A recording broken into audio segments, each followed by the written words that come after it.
Assalamualaikum warahmatullahi wabarakatuh. Halo permisa, di sini saya akan mencoba membahas mengenai seorang wanita yang cukup viral yang berasal dari negara kita Indonesia, yang dimana namanya sedang dibicarakan di internasional. Siapa lagi kalau bukan Siti Fadila Supari? Baiklah pemirsa, marilah kita sama-sama mengupas fakta dan konspirasi di balik wanita ini. Siti Fadila Supari lahir di Surakarta pada tanggal 6 November 1949. Beliau merupakan seorang dosen dan ahli jantung yang pernah menjabat sebagai anggota Dewan Pertimbangan Presiden pada tahun 2010. Pada tahun 2004 sampai dengan 2009, ia menjabat sebagai Menteri Kesehatan Indonesia dalam Kabinet Indonesia Bersatu, pemerintahan Presiden Susilo Bambang Yudhoyono dan Yusuf Kala. Lalu kita masuk fakta yang pertama mengenai Siti Fadila Supari. Pada tahun 2007, nama Siti Fadila Supari ini ramai dibicarakan di media sosial lokal maupun luar negeri. Beliau menulis sebuah buku yang berisikan konspirasi flu burung oleh Amerika Serikat dan organisasi WHO. Dalam mengembangkan senjata biologis dengan menggunakan virus flu burung, buku yang ditulisnya ini menuai protes dari petinggi WHO dan Amerika Serikat. Selama menjabat Menteri Kesehatan, Siti Fadilah dianggap sukses menangani urusan kesehatan serta menjalin kerjasama dengan negara lain untuk menekan penyebaran wabah flu burung dan flu babi. Siti Fadilah juga disebut telah mengakhiri pengiriman virus flu burung ke laboratorium WHO pada November 2006.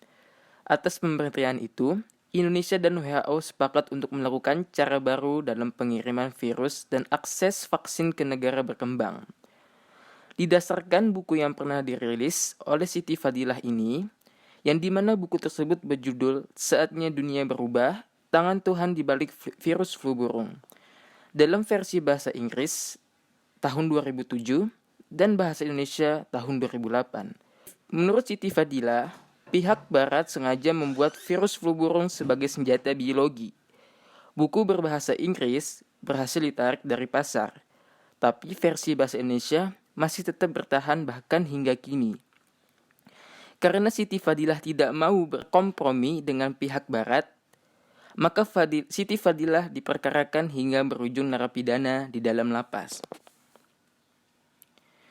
Tidak sampai di situ, mentalis sekaligus YouTuber dan influencer Deddy Corbuzier pun ikut turun gelanggang dan menemui dan mewawancarai Siti Fadilah di Rumah Sakit Pusat Angkatan Darat RSPAD. Hasil perbincangan Siti Fadilah bersama Deddy kemudian diunggah di akun YouTube Deddy Corbuzier pada Kamis 21 Mei 2020. Wawancara yang berdurasi sekitar 25 menit 47 detik diberi judul Siti Fadilah Sebuah Konspirasi. Di antara hasil wawancara, Siti Fadilah mengungkapkan bahwa konspirasi komersialisasi vaksin, pandangan Siti Fadilah tentang COVID-19 dan penanganannya, kondisi kesehatan Siti Fadilah, hingga penegakan hukum yang dijalankan oleh penegak hukum di Indonesia, dan perkara korupsi yang membawa Siti Fadilah menjadi narapidana. Dalam pengalamannya di balik jeruji besi dan masa pidana yang dijalani. Lalu kita masuki fakta yang kedua, terjerat kasus korupsi. Pada tahun 2012, Mabes Polri menyelidiki kasus korupsi pengadaan alat kesehatan yang melibatkan Siti Fadilah Supari. 2 tahun kemudian, Mabes Polri melimpahkan pengusutan kasus tersebut ke Komisi Pemberantasan Korupsi (KPK).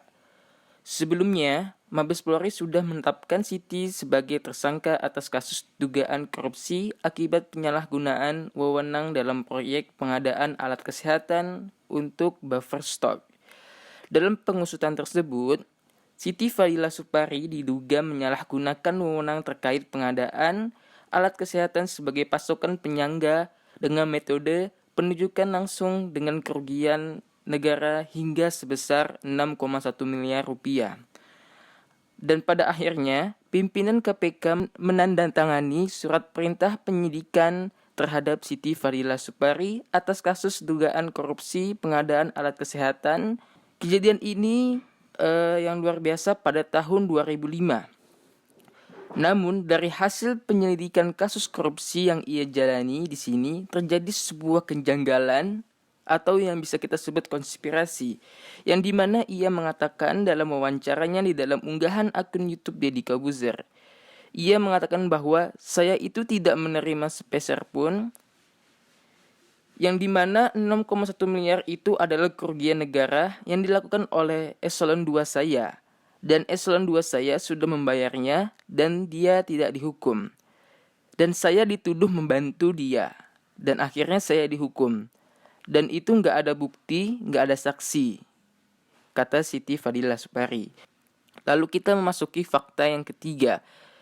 Pada tahun 2020, terjadi sebuah pandemik virus yang sangat mematikan, yaitu COVID-19 atau virus corona. Di tengah-tengah pandemik ini, nama Siti Fadila kini kembali viral dan banyak dibicarakan di media internasional. Sebagaimana yang kita ketahui, Bill Gates merupakan elit global yang paling lantang dan gencar mencari vaksin virus corona.